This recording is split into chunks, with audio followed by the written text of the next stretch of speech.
Sa araw-araw, ito ang mundo nila. Mga busina at ingay ng mga sasakyan sa kahabaan ng kalsada. Hindi alintana na sa kahabaang ito may mga naninirahan.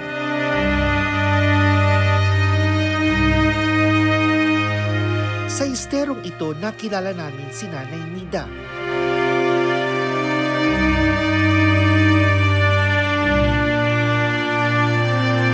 Nagtitiis sa mainit, masikip at napakadilim na lugar.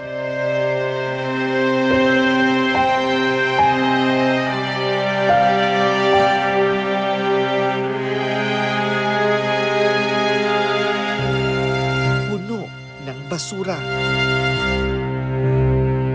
Kahit ang mga daga nakakasalubong na natin sa paglalakad. Ako po si Nida Bautista, nakatira sa Astero. Nakasakit na stroke, 3 taon na. Ito walang kuryente, walang ilaw. Wala nga akong lutuan dito. Walang electric ban.